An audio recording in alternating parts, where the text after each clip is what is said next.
if you think you're too big of a fish for this pond, you definitely need to move. If you're the smartest guy in the room, you're in the wrong room. If you're concerned about the process, you can't be concerned about the outcome. To me, it seems like you have to be willing to not be tied to the process, just the outcome. Welcome to the conversation. In this episode of Trailblazers, Johnny is speaking to Jeremy Neskey, retired military medic and mountaineering instructor. We hope you enjoy this episode. Be sure to subscribe and follow us on social. Jeremy, absolutely incredible to have you here, man. John, it's a pleasure. Thanks for asking. So give us a little bit of a background on yourself and an intro for those who are not in the know as to your journey as to where it finds you now. Oh, since our last talk, I've been trying to formulate this into a more coherent process, but I just don't think that's the way my life's worked. Stream of consciousness, man. Stream of consciousness. Yeah. It's fine. I know. I'm just trying to smooth out it. I've never been asked that question. Jeremy Neskey. I retired after 26 years in the U.S. Army. I was a combat medic, and before that, I was an infantryman. I've had a weird circle to get here, and there's been real no plan. I'd like to say there was, but there really wasn't. I mean, my journey in the Army started when I was sneaking out of class to go climbing, and the recruiter caught me. This was in the 90s, so they're a little more aggressive back then. And he said he wouldn't turn me in if I gave him a phone call. So I did. And then I ended up joining the National Guard, which is like a reserve unit in the probably reserves for the UK. And did that for a while, tried college, didn't work out. I was a mechanic for a while. Enjoyed that, but didn't enjoy doing it for a living. Like, it's really nice to work on your own car, but not always fun to work on other people's. Yeah, I can imagine when you're restoring a vintage Stingray that's sitting in your garage, it's totally fine. But doing it day in, day out for other people, not so much.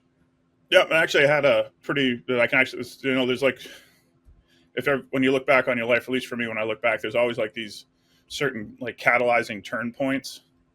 You normally don't see it at the time, but looking back, you can see it. And I remember this one when I was like, I don't want to do this for a living. It was a beautiful like February day. A car came in. I needed to do front end work, and I was under there just changing out ball joints or whatever.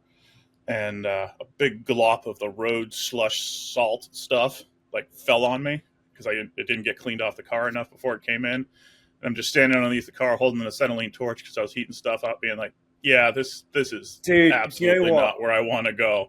This is so bananas. This is so weird because I had a really similar experience with my own moment in my life, which switched me on to the path I'm on now, where I was taking down a ceiling. So I was working as a labourer, and I was taking down what's a lath and plaster ceiling in an old shop, and for whatever reason, my mask and my gloves had found their way to someone else. And so I was taking down the ceiling. I got stuff all over my face. I look like I've just come out of a chimney. And I just thought to myself, I don't want to be doing this when I'm 70 years old. I need to do something else. Yep. And so I called my section leader, my platoon sergeant, and asked if there was something else. And he said he'd get back to me. So he got back to me, and I ended up moving up to northern Vermont, where the Army has their mountain warfare school. So, I was a climber, hiker, hunting, fishing, kind of all the outdoor sports growing up, and still a little less now. The corporate world makes it weird. And he's like, hey, they need a support guy, which is just a generic term for someone to do everything else. Yep. And I was like, sure, what the hell? I lived at home. I had a beat up pickup truck, so I just threw my meager possessions in there, which really, since I was 19 and just got back from basic training and all that, was mainly my Army stuff and what little I owned, and drove up there and moved into the barracks.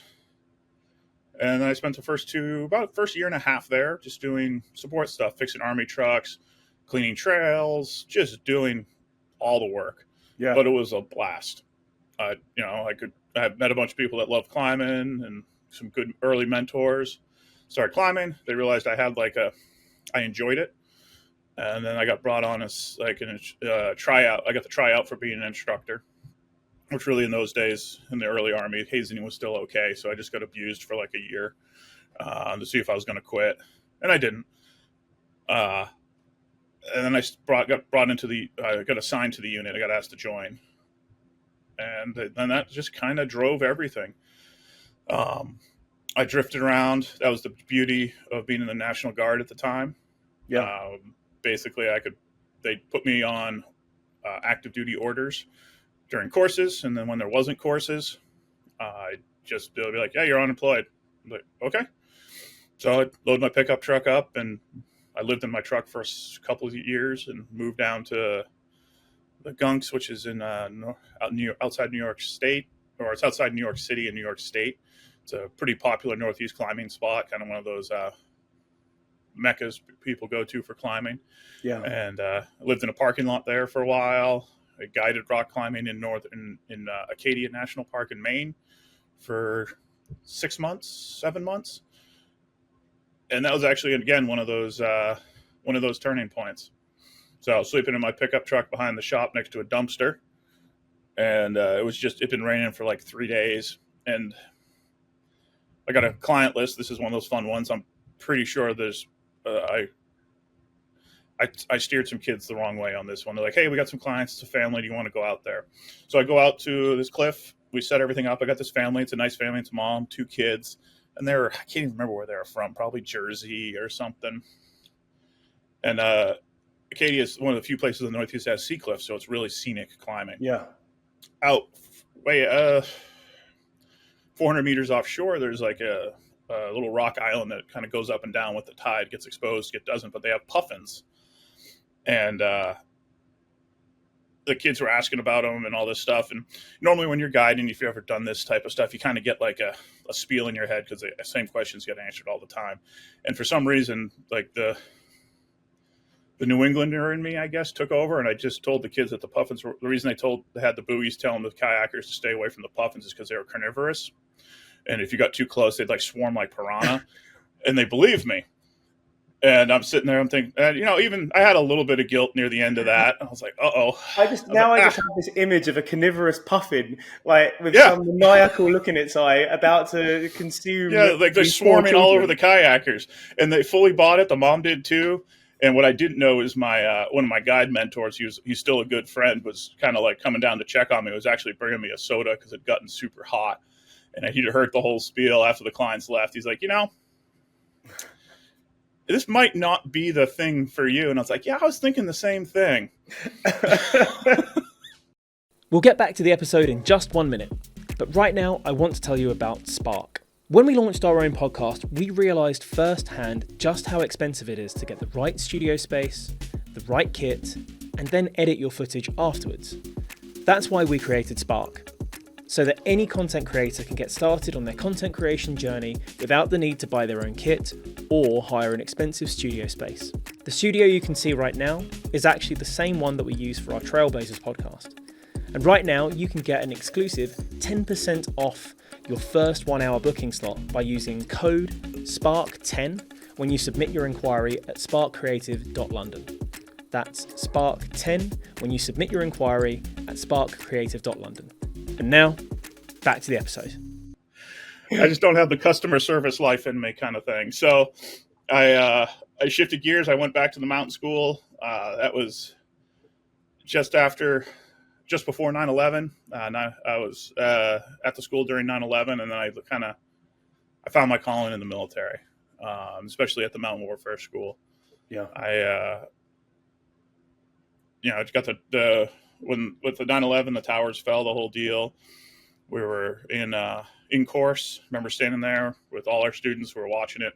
We actually ceased training, and we found a purpose. Or I found a purpose. I didn't really know what I was going to do, but I knew this is what I wanted to do. And then my life accelerated from there. I got better and better at training, got better and better at the general soldier stuff, grew as a leader. We started leading. I got put in charge of small teams going over to the Central Asian states to do internal defense training. So we train the Tajikis or the Kyrgyzstanis since I was kind of specializing in rescue and medicine at that point. Yeah. I wasn't a medic yet. I'd go on these missions and we'd help them build like their air quotes version of FEMA. I don't know what the British UK equivalency of that is. I apologize. I didn't research that. We'd help them try to build some sort of internal response to that. So we weren't really on the outward looking side for a lot of what we did. It was a lot of just helping them look internal. Around 2008, in that time I got married, got divorced. That's pretty common for the military. You don't invest too much in the first one. It's kind of a practice.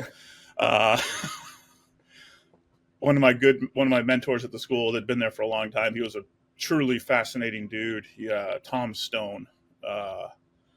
He helped start the mountain school, and his brother was a pilot in Vietnam. Both his parents passed away within 6 months of each other, and he left and walked around the world for 8 years. Wow. Yeah, he spent a bunch of time in Vietnam doing demining, walked across Siberia. I didn't know him before, but when he came back to the U.S. after this time, I got assigned to his section when he came back to the school, and I spent a lot of time with him because, if you leave everything behind and walk around the world, he was living in the barracks too, and it was endless amounts of stories. I mean, I can imagine the stories, the learnings, the lessons, the teachings that like that, just from pure life experience and things that they would have seen and the way in which they would see the world with pretty different eyes to what we see day to day would be amazing. Yeah, it was a fascinating. There's a lot of really good points. Like one of my favorites is like I was reading a book on something. He's like, why don't you just go do it while you're reading about it? There's few better teachers in life than just doing. Yeah, I was like, well, I mean, I want to learn about it, doing that kind of an analysis paralysis kind of thing. And he's like, don't worry about it. It's something that features in a book. There's a book I'm reading at the moment, funnily enough, talking about reading and doing, the Almanac of Naval Ravikant. And it's actually one of the things that he talks about. Just do the thing. Just do it and learn. And that's the way that you learn. You can't learn by reading. You can't learn by watching. You just have to do. Yep. And that was a big one. Just do. He was pretty forceful about it at times. If I was reading a travel book, he'd be like, put it away.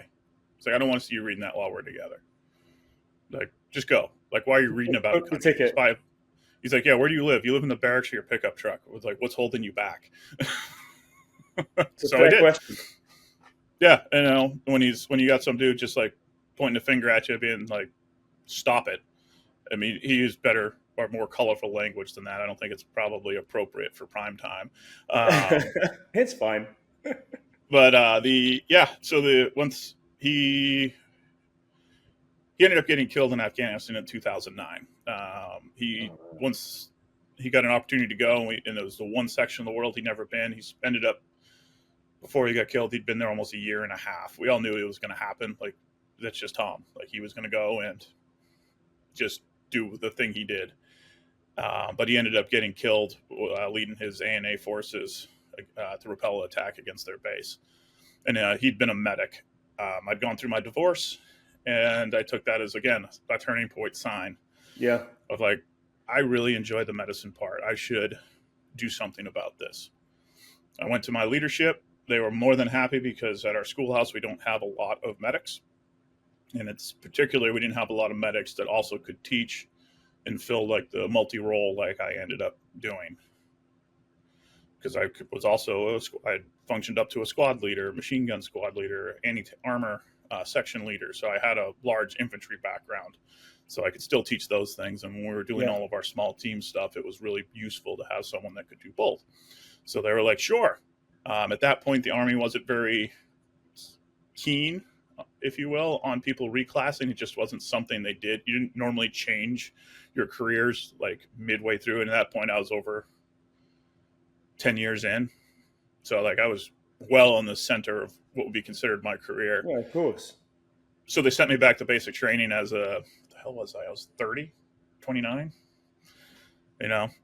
which was a interesting experience to get shotgunned into with a 120, 18 to 22-year-olds Yeah, and I mean, start over again.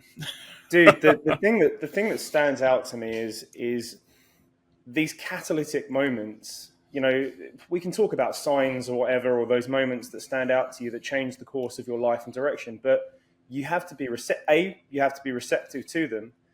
B, you have to do the thing, as Tom said. You know, you have to go after it. You see the thing pointing you in that direction, you go after it, and then it takes a certain character of individual and person to take that backward step back to basic training and ultimately know that that will lead you down the path that you want to traverse and go on the longer term. You know, it's one step back and two steps forward, so to speak. And I think that's a really fascinating question, because it was one of the questions that I had percolating in my mind from the conversation that we had previously about the sorts of traits that someone maybe has inherently, or whether they can learn them, because I was so fascinated by how the tapestry of your life has so far weaved itself together, and you've still got a long ways to go, but you know, to where you find yourself now, it's this amazing weaving together of different threads of people and events and circumstances that have led you to where you are. And it led me to that question of how much of the go forward that you've had is to do with the inherent traits that you had, and maybe how many can you learn from people like Tom? Yeah, like, it's funny. So yeah, I retired just a couple of years ago. I think I said that at the beginning. Yeah. And it's weird retiring in what would be considered where most people are like just starting to climb into their new careers. And one of the things, and that was actually after our first discussion that I was kind of thinking on, was don't look at it as starting over. Like, that was one of the hard points. Like, I will honestly say, for any of the vets listening, British or U.S. Army or wherever, when you leave the service, it is an incredibly hard thing. More comes off with the uniform than just the uniform. And it's something that is incredibly difficult. I left a group. I had status, like people, I was well thought of in my career field. I was good at what I did, I think, or people thought I was. I didn't think I was any good at it, but that's why I just tried to keep getting better. But that sounds again, that's a testament to the person that you are in terms of being able to maintain that beginner's mindset where you always can learn. And that's something that's, I think, a red thread throughout everything that you've mentioned so far, is you always want to learn, you always want to get better. And that's something that's such a valuable trait. And like, it was kind of tie into what you were saying. It's not starting over. Like, it felt like it, for like the 68, the reclassing to a medic really feels like you're starting over. Yeah. But at the same time, I'm just starting a new path. I'm not going back to the beginning. It's just another step on the journey. Some of it felt like it, like, you know, when you're learning drill and ceremony, which I did at that point, like 12 years prior, it kind of feels like it, but you know, every path has its familiarities to it. Like, way I'm starting to look at it now, and that kind of ties into where I'm going now, is every path or decision you make has familiarity to where you just left. So if you're in the first steps down that new path, don't look at it as starting over. It's just you're leaving behind the old. Yeah. And because the path's going to be the same. Like, it's not a hard stop and it's like, now I'm a project manager and everything else behind doesn't count. Like, no, it's still all counts in the direction I'm going. 100%. And you just take it with you, and the path will eventually change. And then, like, in 2 or 3 years, if we talk again, it may be 100%. I will be looking back again, and you'll be able to see where, like, that color fades out of the old into the new. But always, and actually, I had this. We just got a new paramedic, so I volunteer as a paramedic at a couple of services around here. You know, because as my wife says, I have a moral objection to free time. That sounds awfully familiar. Yeah, I don't know. I enjoy the medicine. I enjoy the challenge of it, and that's a whole different, probably what my other podcasting experiences have been about, is talking about medicine. But I was talking with one of our new ones, and he was what exactly you'd expect. He came from a good program. He was arrogant as hell, which I appreciate. I really do. Like, that's military. Like, that's the one nice thing about the military is I'm used to having people that are exceptionally arrogant in what they know. Yeah. And that's just part of it's part of training. Like, you're pushed hard and you're told you're going to be the best. And it's, it's youth. He was young. But at the same time, I was like, well, if you think you're too big of a fish for this pond, you definitely need to move. Like, the whole, like, always be the dumbest guy. And everyone says you want to be the smartest guy in the room. I actually kind of disagree with that. If you're the smartest guy in the room, you're in the wrong room. So I agree with you completely. It's one of the things that I often say I've made a career out of. I've made a career out of asking the stupid questions that no one wants to ask, because there's always an opportunity to learn. And exactly, if you're not learning, you're not growing, you're not moving forward. So get out of that room, get into the one where you can be the stupidest guy in the room. Find the one where you feel most uncomfortable and figure out what it is. And I had a good conversation with him, and eventually he's tempered out a bit, as much as you can. He's like 25, so like I remember myself, I was probably pretty insufferable when I was 25. I know I was. So I think most of us are at 25. But at the same time, I use it. Like, it's about, like, it's kind of that leadership too, of like, I could try to beat him into submission, but that's not going to accomplish anything. I mean, I could. I mean, the Army's given me some really weird leadership skills, and that's one of the ones that's really good at telling you how to do is subdue arrogance. But it's not as good as just harnessing it. Yeah, 100%. I think it's when confronted with situations like that, I think often it's better to harness someone's inherent traits and use it as a mechanism to make them better. And someone who's overly confident or arrogant in a particular regard, beating them down to a nubbin, it's not going to do them any service in the long run. You just take all of their confidence and agency away in some cases, and then you have someone that's basically looking to you for guidance all of the time about anything, and they get that analysis paralysis we were talking about before. So, I think harnessing the traits, even ones that may seem negative, in a positive direction is a really powerful tool. Yeah. And that's, again, I am lucky. Like, I don't think it was before we started recording, but we talked about how there's so little leadership training in the kind of the greater world. Military put me through a lot of different leadership training. Like, I probably 18 weeks before I eventually just stopped. I saw my career was ending and just wanted to enjoy the rest of it. And then in the experience of being in charge of people is something that's more importantly with like immediate feedback, because my current job is I work for a company. I'm the project manager and a product developer. So I do two different things. And as I'm learning, normal project managers don't make the things that they then manage the project for. So I get to do both. But there isn't the feedback is so much slower here with if you're doing a good job or 100%. not, or like or maybe in my mind it's too subtle for me.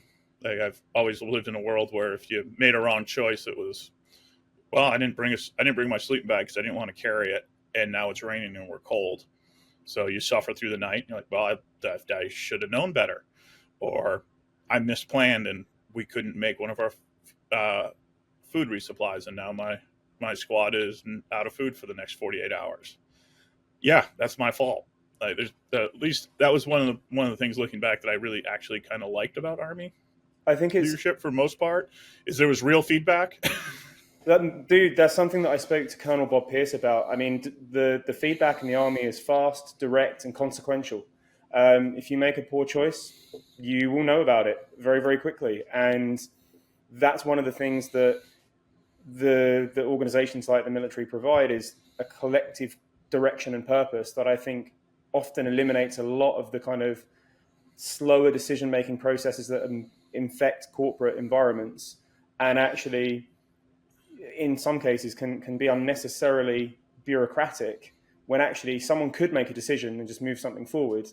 And the leadership training would be really beneficial for people in those situations to have that agency. And that's one of the ones I've been talking to my COO, he's our direct overseer for our division, about is,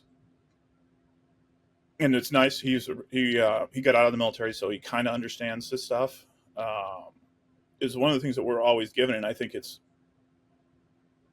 invaluable, and I do this when I work on the ambulance or when I'm teaching, is it was always given what's called commander's intent. And it's a brief overview of the direction we're going and the left and right limits. Normally 3 lines. Yep. And it was designed mainly because, like, you got to be able to tell you want an 18-year-old to remember something of your mission brief, because normally the mission brief would then go on for another like 40 minutes about all the finer details, which are also very important. But that commander's intent is what gave us when it all goes sideways, if it was, we want to seize and hold this hilltop. Okay, so if you remember nothing else, go that way and seize and hold this hilltop. Yep. And that is not something that is used in the corporate world. I use it, but it's not understood. Hence the often stalls that aren't needed. It's make this thing do this. But having someone that's able to bring that to a team and say, we need clear and direct purpose, that means that no matter what happens in someone's day-to-day, as long as they know that whatever the activity that they're engaged in contributes to that purpose or that mission, that's what they need. They have everything that they need in order to say, cool, in that case, I won't pass go, I won't stop, I'll just keep moving forward until someone tells me not to move forward to that goal. Maybe I need to take a step to the right or to the left. And then, but until that, I've still got every agency and purpose and clarity on what my objective is. And what's interesting about that is one of the things that's often left out, like I've seen some, again, our first talk spurred some interest in this because I was just like, I don't know anything about this, so I better start learning, and it only helped me in the corporate world. Is like I've seen other military folk, generals and all them, and bring this up, but one of the things they seem to leave out is on that leader is when I give commander's intent, you have to expect it sometimes to be messy. And that's like, then I've done this for my team when people come, like outside our division come up and they talk about, why did this person do this? They don't have the authorization. I was like, no, I authorized them. I may not have known anything about it. Then I go back and talk to them like, hey, dude, what the hell? Yeah. I got your back. As a commanding officer, as a CO, like the buck stops with you in many cases, right? Yeah. You are taking responsibility for the actions of your team. And you say, yeah, I authorized it. And then you have that conversation with them afterwards to say, look, what the heck, man? You went a little off the reservation on this one, but you got there, so okay. Like next time, warn me.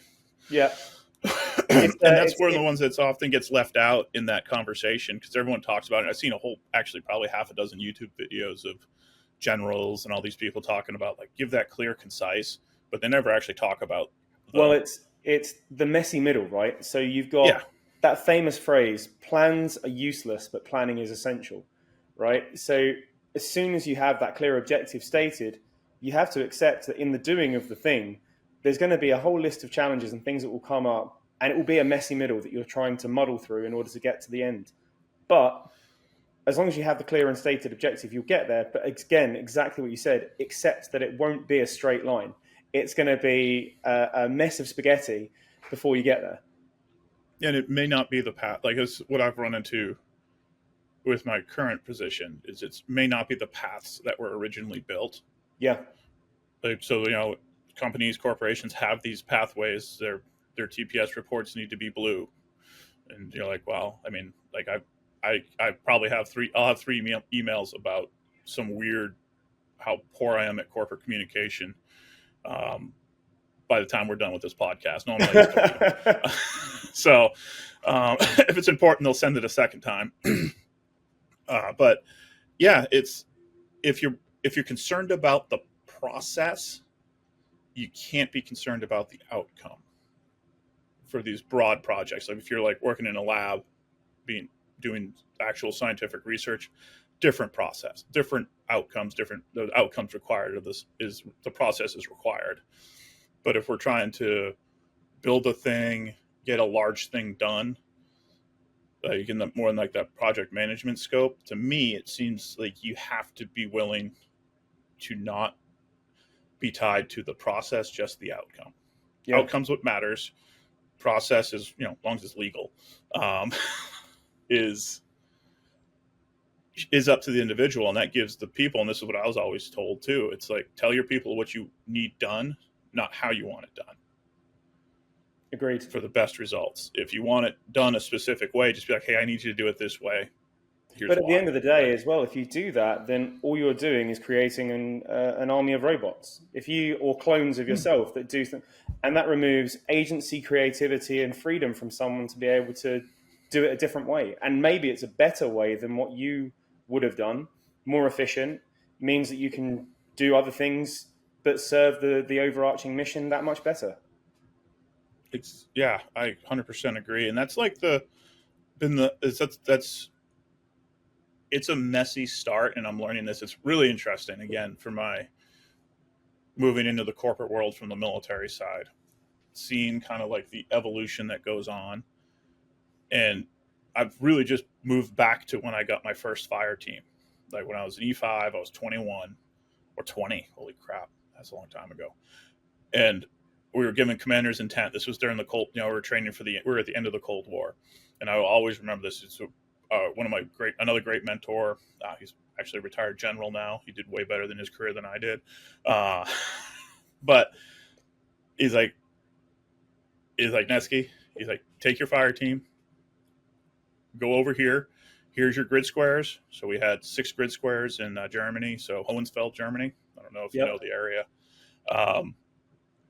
Go kill tanks. Check in every other day. I don't want to hear from you unless you need something or you're getting overrun. That was the brief. We got on a helicopter and got dropped off. And then for 2 weeks, me and my team of hooligans, well, we were straight up criminal, did that. Like we'd find tanks, kill them, steal food from them after we're done. It was awesome. It was absolutely amazing. But the initial train up for that is I had a new team, and we had to work through kind of how we go, and you rebuild that trust. And some of it is like words have meaning, but everyone interprets the meaning differently. Yes. So I knew if I told one dude, hey, just go do this thing no matter what, the no matter what was really wide. Like, well, it's entirely open to that person's definition of what's acceptable and what's not. Hey, go get us food. We need MREs, or we need food. Go get it. Okay. And you come back and like, dude, where'd you get all this? It's like, oh, there was a truck parked there. I just snuck in the back and stole it. You're like, yeah, that wasn't really what I had in mind. But the end state was met. So did anyone see you? No. Okay. Then I'm not going to worry about it. So I learned the next time was like, actually go talk to this person and get them correctly. Yeah. So, and that's just it's a learning curve on everyone's side. And as my team grew, we worked 100% independently, and we actually ended up doing that same mission 3 more times. And we just got better and better at it. And eventually it was just kind of what we knew. Yeah. And everyone knew how everyone else would react. My guys knew that I had their back no matter what. And that builds that trust, because like the quickest way you can ruin like that commander's intent style of leadership is if you tell someone to do a thing and they, again, assume they didn't break any laws. Yeah. They get talked to, or you get like, for the military, they'd always come to me. They very rarely would someone yell at my guy. They'd come yell at me first. Yep. And that was just my job. Was one of the things I was told when I first, got pinned my NCO stripes, was like, you take a beating for your guys. Yeah, it's chain of command. You're the guy that takes that, and that's I have this phrase often. It's responsibility is a privilege. Yeah. You're responsible for your guys. You're responsible for your team, the same as I'm responsible for my team. Anything that happens, I'll take the flak for it. And you shield your team from that. And then you have the private conversation with them afterwards about, okay, this is what's happened. This is how we need to figure out how that happened. And let's just make sure that it doesn't happen again, and we grow from it and we learn from it. And you're the one that takes the beating. You just kind of give them the benefit of the learning. Yeah. And that was like in filtering the beatings was one of the, it was, that's actually very well said. Like sometimes I get yelled at because my guys were mean to someone. You're like, well, whatever. Sure. Yeah, that's fine. I don't care. Like, okay, you're all Roger. I'll take care of it. Yeah. And then just forget about it before I got back to the hut. Like some people, there's people that are just angry about everything and they're just looking for an outlet. So like, that's, I wanted my people to do what they do. In the Army, that was, it was a reconnaissance section I got moved into or whatever. Do your thing. Like, yeah. My job now, as much as I hate to admit it and would love to be the guy crawling around with the camera, taking pictures or placing sensors or whatever, is I empower you to do the things that we all join to do. Yeah. Like, well, one joins. let's get back to, so you've we're gonna have to speed through to where you are now, because I really want to talk about. Oh Jesus! I'm so sorry. So no, dude, not at all. This is absolutely fascinating, and this in and of itself is an entirely separate segue that we could go into. I think there's so many lessons that you can learn from the military that could be applicable in so many organizations, whether it's corporate, whether it's healthcare systems and setups. I think one of the biggest challenges, particularly in the UK, is that there is a little lacking of that agency and clarity of purpose and the acceptance of, hey, we have this one goal and the purpose is all that matters. There's a lot of, fragmentation, and people are trying to do the best thing, but there's no clear end state. So we could go on and chew the fat about that for ages. So you go back to basic training, train to be a medic. So you pick up. All right. So I got done the medic thing, training, which was stressful just because of the weirdness of like going back to basic training, whatever. Came back. I actually got married a second time, and I'm still currently married. So this one's been working out for a while now. Yeah, I think so. She hasn't dumped me yet. About a year after I got back, I took a senior medic job. So I got asked to fill a job. So I was in charge of a platoon of medics going to Afghanistan. So we trained up. We were supposed to go one place, great military fashion. They changed where we're going at like the last minute. So my section got taken apart because they didn't need an actual medical platoon. So they farmed all those medics out to different units. And then myself, I got assigned to be the senior medic mentor for an Afghan, air quotes, surgical cell in Ghazni province, which was in kind of the RC East area. For anyone listening, was a sporty place, and it was a great time, honestly. And it sounds cavalier to say, but I enjoyed the autonomy. I was one of 6 Americans on a base. We were an hour away from everyone else, so we were well and truly on our own for most intents and purposes. So we trained our Afghans, and we fought with them and lived with them. I did that for about 5 months.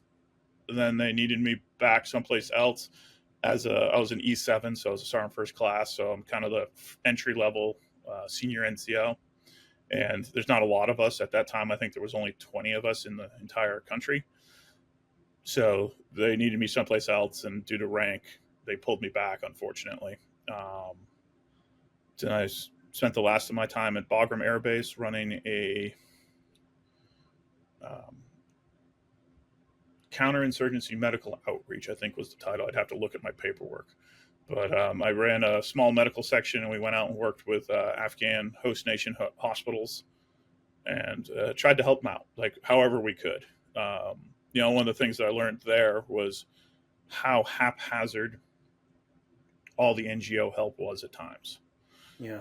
Like I remember this one, I went out to this real far village and there was rumors that we'd built them a hospital, and the rumors were true. It was probably 100-bed hospital, fully outfitted, fully with everything, X-ray machine, like a hospital. Like it would probably be like slightly better than urgent care. Like they didn't have like CT or anything like that, but they had everything else for it to be a hospital.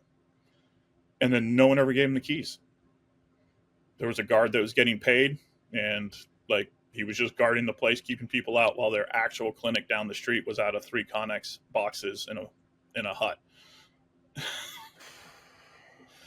And it was just bizarre. I remember that day we went back out, and I went back, asked everyone. They're like, "No, there's no hospital there." I'm like, "I'm pretty sure there is. I got pictures of me standing in front of it. See, like, here's the pictures. It's there. It's finished." Like, "No, it's not. Like, according to all our paperwork, it's not there." I was like, "Oh, all right, that's easy enough." We went back out, cut the padlocks, and said, "Here, you can have it." And that was a lot of what I did, was just trying to find those pieces, fix them. We gave a bunch of X-ray machines to another Afghan hospital, but they were different than the ones they had, and so they needed X-ray techs to train them. I was lucky; my section actually had a woman. She was a X-ray tech trainer. She was a National Guard medic, but she was an X-ray tech and X-ray tech trainer at the hospital she worked at. So I brought her out, and she actually knew that machine. Like sometimes stars line up with this stuff. Yeah. So we trained a bunch of them how to run the X-ray machines. I had, what was interesting with that is I had big goals for what I wanted to do, and I didn't actually. If I looked at my old original briefing slides of what I was going to do for that time, I accomplished none of it. Because every time I'd get there, there'd be a bigger need. You're like, "Oh, I want to go do here and improve whatever outcomes from these procedures, because they're doing a lot of this." And you get there and they're like, "Oh, they're working in a mud hut. The new hospital's not even being used. Why is it not being used?" I ended up having to just, every time we'd go someplace new, you'd have to switch almost 180 degrees from where you thought you were going. It's one to of those reach the things, outcome, which was improve their stance. It occurs to me though that, like, whilst the immediate objective may have changed, or the thing that you were going to do changed, there was still that overarching mission to just help people. And that was like, I guess that links back to what we were talking about earlier on, like the commander's intent.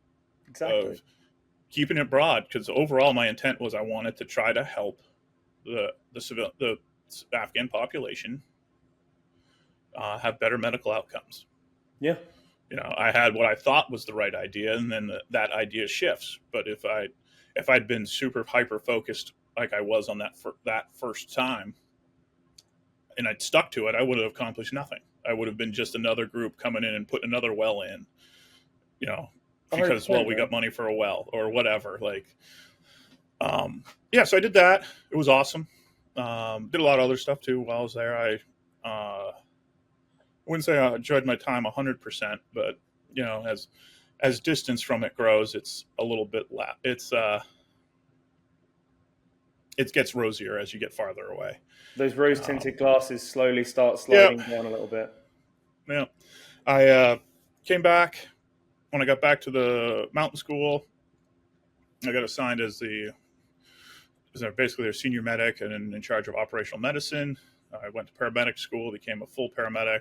When I was in Afghanistan, there's turning points. I was very happy, very competent with the training the Army gave me. I could handle most things very well. Mm-hmm. And then I was doing some tailgate medicine in a village, and a mom brought up what I thought was an infant, and it was like a 9-month or 10-month-old. It was like the size of a football, and it was dying. And what the Army didn't give me was how to deal with pediatrics or kids that were sick. Like, if you give me an 18 to 25-year-old that's lost an arm and a leg, needs blood, needs all that, I got that. But a sick kid, triaging someone of quote unquote fighting age. Sick kid. I was digging back through my Rolodex of from when I was in EMT, and we covered it, but it was like a quick slideshow kind of thing. And I got caught flat-footed. I didn't know enough. I mean, there was nothing I could have done, and even a doctor. It would have taken a full ICU probably to even keep that kid alive with just alive. Never mind if there was any deficit. But I got caught flat-footed, and I was like, I don't like this. Yeah. Like, I did not like this. What are my choices? So, like, when I was there, I went, and we had two, oddly enough, in grand military fashion, there was two pediatric specialists that were assigned to units as their, like, trauma specialists, because, you know, the Army doesn't see every name. You know, you got your name block with all the letters. The Army just sees MD, and they're like, you're a doctor. So they treat everyone like they're the same, because that's just how it works. So you can get some wholly underqualified yet overqualified people in positions.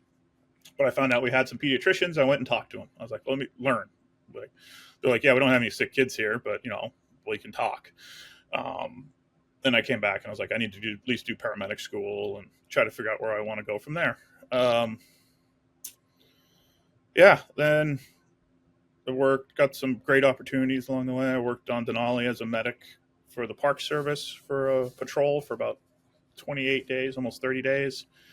Went to the Arctic as a medic with the Canadian and American forces. That was a 14-day trip, bunch of stuff in between. And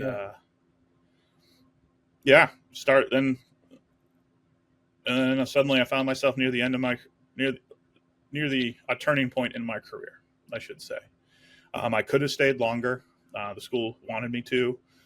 I probably could have stayed. I actually could probably still be in right now, I think. Depends. The rules change every few months, especially with the recruiting crisis. But I decided I needed to step aside, and that was a hard choice.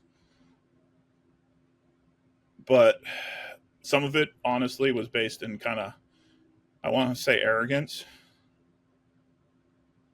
But I mean, it's a little harsher. One of the hard parts is with our organization is where most of the people, the staff, the instructors, stay. We, you know, forgo promotions and whatnot because we like the job and we like what we do. Yeah. But our command structures rotate. So every couple of years you get a new commander, and it's kind of a choice assignment. So we get just random people. Every now and then we get good ones. Every now and then you get bad ones. So with leadership changes, you know, like with the Army, it's fast. So if you get a crappy one, you know, like, well, I just got to bear it out 2 years and we'll get a new one. What I got tired of was, and this was one of the ones that helped me decide. I don't know if it was the primary decider. It was like, I had to, every 2 years, or actually every 18 months, repitch all the programs. So I was running, I was helping run a diploma in mountain medicine. So it's a UIA certification for medical providers in mountain medicine. With a doctor out of Washington State. He was a military doc out of Fort Lewis. I was running 4 specialty training courses for special operations and and 2 rescue courses. So running all of these different trainings that kept my time really full, and I would have to like defend them every 18 months of like why we should keep doing it to different commanders. Like I'd get some that are like, I'll totally get it, but a lot of them would be like, I don't know if it's really worthwhile. And I was getting pretty salty near the end. Yeah. And I was like, well, you're my student a year ago. I don't really think your opinion on what's worthwhile matters, but this is what I'm doing. And is it going to continue or not? And I've had some that said, no, we're not going to support that anymore. Which is crazy because you never know what environment or situation you might find yourself in. And if you have the opportunity to be prepared, you know, it doesn't matter what you think might happen. You know, you want to make God laugh, tell him your plans. You find yourself in situations that you're not prepared for, and you need to have the skills. You actually have this wonderful quote that I pulled up, which was, if any well-rounded medical student wants to take their education and go out into the world to do great things, they sometimes lack those outside their speciality. And I loved that. And then that relates back to this exact conversation, adding to those specialities, adding to those specialisms, and having those skills in place is vital to be prepared in uncomfortable situations, which I guarantee you'll find yourself in at some point. Yeah. And that was like, so that's what kind of drove me to retire. I was like, you know, I can't do it anymore. Like I've just got, like, I had a string. What kind of did it is I had a string of good commanders, and then just one that was just kind of insufferable. Yeah, he got there because he was. He got there not because he was particularly competent, but he was good at paperwork. There's certain that's as much as we bemoan corporate life for some of that, it also does have an impact in other organizations like the military as well. It's everywhere. People who know how to play the game. Yep, he was good at the game, and that's where he got there, and we all knew it coming into it. But yeah, how did your work with World Extreme Medicine like fold into all of this as well? You were doing some of the work there in terms of like pre-mission planning and all of that stuff as well. And yeah, so I met Steve Wood. I think he's probably the one that introduced us. And actually, I met him through another doctor friend. They were looking for someone to come down and do wilderness medicine at the FDNY conference. And I was like, yeah, sure. Again, just one of those like, whatever. Why not? Yeah, why not? I wasn't doing anything particular that weekend, so I came down. And at that time, I hadn't spent a lot of time in New York City, so it was still kind of exciting. Now it's like I don't really want to go back to New York. That's where my office is. But I went down, taught, and Steve said they were trying to bring the World Extreme Medicine thing to the U.S. I helped teach a winter course, and with them, we did a winter medicine course. I think that's all I've taught for them so far. I don't know. I'd have to look at my notes. But yeah, I spoke on their podcast a little bit. I think that was kind of a rambling one, which I apologize. Not at all. I actually, no, man. I gave it a listen, and I loved listening to it because I loved kind of like the thought process that goes into it in terms of the questions that you ask, in terms of like, number one, what's the objective, and all of the preparedness that you go through. It's a very formalized process that you can see is influenced by your background, but it just enables you to set the parameters of the mission to be successful as best you possibly can. And then other things that you mentioned about certain things, that considerations where you've got like transports that might not be big enough for the average American body versus a local body in terms of like, and I think the example you used is like you're 6'4", like big guy. If you compare that to kind of like a local population in like, I don't know, Afghanistan or somewhere, the person or the people in that situation are going to be way smaller on average. So do you have the appropriate transport to get people evac'd out of a situation or to the nearest hospital and the treatment? It was a fascinating listen. I really do. I'll put that in the show notes and make sure that people do listen to it. I've never listened to it. I probably won't even listen to this one. I tried listening to some of them, and I can't stand the sound of myself talking. So, dude, same. That's why I'm very, very lucky. I kind of like do these things. I ramble. I have to listen to them because we have to pick out kind of certain bits and pieces. And obviously, I want to learn more myself and get better at doing this stuff. So, yeah, I know exactly what you mean though about kind of listening to your own voice. It's just like nails on a chalkboard. Yeah. Yeah, so hopefully I close that question out here. Yeah, definitely. Again, I mean, so bringing it back to kind of like where you are now and what your work involves now, like what is, obviously you've mentioned you're a project manager, like who are you working with, what are you working on? I know we've discussed this previously, but for those who don't know. No. Yeah, so I work for a company called Alpha Point, and it's a pretty interesting organization. It's part of what's called the National Industries for the Blind. So we're a company that is a nonprofit that exists to train and help blind people, and other disabilities, but blind is our vision loss is our big one. So we have training centers. So if someone's newly blind, we have apartments that they can go into and like learn how to set their apartment up, learn how to read Braille. At our Kansas City location, we have an optometrist specializing in blindness, and as well as all the support staff behind it. We employ blind people in all of our manufacturing, in our call centers. It's a pretty sprawling company in the way of all the different things we do. We manufacture, we have a call center, and all of that. I got brought into the tactical medical division as kind of just like every other corporation, even though it's a nonprofit. We need to make sure we're making money and employing people, which is what I found most refreshing. Was like a focus every corporate meeting is how can we employ more people? And then how can we employ more blind people? And that's the first question. It's not how do we make more money? It's how do we put more people to work? And so we got brought in as a subject matter expert in Arctic medicine and a few other things to help with the development of a product for the Department of Defense and hypothermia prevention. We make tourniquets and a bunch of other stuff as well. So in the tactical medical division, that's basically what we do, what it sounds like. So we try to either manufacture or develop tactical products to fulfill a need and hopefully get them made by blind people. Dude, that's incredible. And I love the fact that the purpose, as you say, of the organization drives everything that they do. The first question, how do we employ more people? How do we employ more blind people?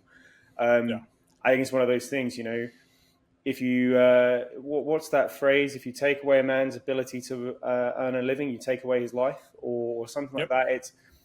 It's so vital that people have purpose and a clarity of that, and having a job, having the ability to earn for yourself and provide for yourself and your family is one of those massive impacts on people's lives. So that's incredible, the mission that they have. What are some of the standout moments for you so far on that journey? Well, honestly, I'm going to go back to how do we employ more people? When I was new, I was hesitant about the corporate world. When I retired, I still wanted to give back. So I do some instructional teaching for the Department of Defense on the side, as well as I'm a volunteer with a nonprofit that does humanitarian cleanup of UXOs, unexploded ordnances, bomb disposal stuff, and a bunch of other stuff. So I wanted to keep giving back because that's all I've ever known. Yeah. But I was like, those things don't pay the bills. So I was like, I need to find a real job now. And I got this opportunity, and it was only there about 2 weeks, and I was, kind of uncomfortable with the idea of corporate work because of just all the connotations that come with that. Yeah, of course. And especially it's the military folks. But that was the first thing the CEO said to me when I met him was, we're here to employ people. So everything I sell or every product we develop and get to market, there's lives attached to it. Yeah. And we make medical products, so there's every tourniquet has a life attached to it. Do you get to see any of those impacts kind of through the work and actually kind of see the impact that it's making with people? Yeah. I went down to our facility in Queens, New York, and we had we got one product that's coming into market, or it's a Department of Defense contract. And we just brought in 10 more sewers, 7 of which are blind. So I was passing through the facility, and they were in the training room learning how to sew this product. That's incredible, man. And that's awesome. And one of the interesting parts, looking at it, is every corporation could work like that. We're a nonprofit, but if you just the idea of we want to employ people, but that also means we're making margin, we're keeping the lights on, the whole deal. So it was a really fascinating way he framed it, and that's kind of our guiding principle of our division is that adds an extra layer of engineering on the certain things because there may be a simple way, but it's just not capable for blind people. Yeah. We're okay, can we make it so someone who's vision impaired can do this? How do we change the process? So but any group can have that greater effect, because if he'd said we're here to make this much this quarter, I probably would have resigned. It's just not where I'm at. Me and my wife live a relatively simple life. We have a small homestead here in Vermont. We raise a lot of our own food, live kind of live the way we want. I don't need the money. I do, but I could make it otherwise. I know what you mean, though. It's about the quality of the life that you have, in the sense of purpose that you feel, the way that you're able to conduct that life and the instrument of it. That's more important than the amount of money in your bank account or it's about impact at the end of the day. It's the impact that you have on people, and being able to walk through the offices that you or the headquarters and see 7 people who are living, breathing examples of exactly what the CEO said to you, on that first day when you were talking to them, this is what we're here to do. That is so pressing as an example for so many different companies that could, as you say, operate in that way. And I think there's a question that I've been thinking about an awful lot of late, which is that point at which you think, how much realistically is enough in terms of, like, everyone seems to be so motivated by the quarterly earning report, the annual earning report, but actually, what's the impact that you're having in the world? Like, are you employing more people? Are you serving people in a way that means that they have a better quality and standard of life and healthcare in our world? That's the mission. That's the purpose. That's the drive. That should be the question. Have we made the world a better place today? Have we provided means and resources for someone to have a better standard of living? If the answer to that is no, then we have to look at what we're doing. We need to shift. And one of the a thought I had is, like, I tend to do cost benefit analysis for a lot of things. I don't like having other people do things for me that I can do. Like, if someone else learned how to do a thing, I can probably learn too. Like, change the brakes on my car, I know how to do that, blah, blah, blah, blah. So I always now do, like, what's my hourly wage? Yes. Before I make a decision. But I had this thought, again, like, I don't know. I spent a lot of time in a plane, so there's a lot of deep thinking. What are you willing to sell an hour of your life for? That's a great question. That's all an hourly wage is. That's such a great question. Like, if I'm $30, is an hour of my life worth $30 or whatever it is?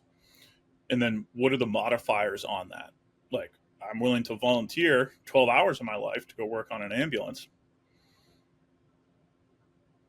but I enjoy the process and I'm helping other people. I'm willing to do whatever for this much money, but at a certain point, I think that's now a question I ask myself all the time. Like, is this worth an hour of my life? That's such a beautiful framework. Because with all of it, there's modifiers. Like, if someone, again, as long as it's not immoral, but sometimes, a little more money makes it a little easier. Because, again, the resource gives us that time back. But that's one of the great things I think with my retirement from the military is I never had agency really over my own time. It was always just sold to someone else. So like, I was going to get paid the same no matter what. Like, it was, if you want me to sit here and you're going to pay me this much money to watch this burn barrel. All right, whatever. Like, it was never my time. And then I got it given back to me. And it caused me to really think about how I use it more. And, like, I weigh everything now by that framework. Yeah, I think that way of looking at the world, that way of evaluating, as you say, that cost-benefit analysis that you have about what you're willing to sell an hour of your time for, and then also on the inverse of that, what that buys you the ability to give back. Because that's the key part of it that I think is so crucial from that is, yes, I will get a wage from selling that time, but then how do I also do something that gives back? Yeah. And everyone has a different number and, like, or whatever they want. And it depends on what you value. Like, I don't particularly like right now I'm working a lot because opportunities came up and I said yes. But I do know at some point, this is buying me time later. Yeah. Like, it's an investment in later. But I knew I'd also set hard stops on some of those things. Like, I'm only going to do these things until this point. And that's, something I told my wife. I talked down, I wrote on my little whiteboard to kind of hold myself to it. Because it's easy just to kind of creep along. And suddenly you're just like... Well, as a project manager, you'll know about scope creep all too well. Yeah. Yeah. Project creep is a... It's a thing. It's a never-ending nightmare. Jeremy, this has been an absolute blast, man. I've loved this, and I've loved the many different segues and routes that we've gone down. If people want to find you, people want to get in touch and learn more about what you're doing, where can they go? How can they find you? Oh, Jesus. Anyone can email me. It's J Neskey So letter J, Neskey at Gmail. I have an Instagram. It's Around the Bend Adventures, but that's just like my Instagram. Yeah, I mean, I think I have a YouTube channel too, but I haven't been doing much with it in the last year. My corporate world has taken me away from adventuring, but hopefully I'll re-engage that. We'll put it all in the show notes, man. This has been absolutely wonderful. I appreciate you so much, and the journey that you've been on is incredible, and I really find it, and I'm hoping that other people find it as inspirational as I have. It was a weird one when we talked the first time because, as I said, I've never actually thought of my life as anything other than kind of a ball falling down a hill and just bouncing around, and I've never thought of anything I did as special. I've just said yes and took turns where they seemed interesting. I just followed what was interesting. If it wasn't interesting, I was like, nah, I don't want to do that. I'll just go someplace else. Sometimes I was poor as hell for that, but well, dude, that's part of what makes you special. Following what's interesting, doing the thing that you're motivated to do because it's the right thing to do and because you're pulled in that direction is, a wonderful way to live through life. And it sounds like an amazing way to honor your friend Tom, to be honest with you. Yep. Yeah, Tom had a small. I only knew him for about a year and a half, but he had a pretty big impact on just some of the general, like, just do it. Like, that was his general process. He's like, you've talked about it too much, just go do. You've read about it too much, who cares? Like, if the guy that wrote the book didn't know it was there, just go. Yeah. Like, and I think that's it. That's the note that we leave it on, man. Just do it. All right. It's probably trademarked by Nike. You might want to be careful. I think Art Williams might have something to say about that. Yeah. Well, man, until next time, we'll catch up soon. Yeah, anytime. It was a pleasure.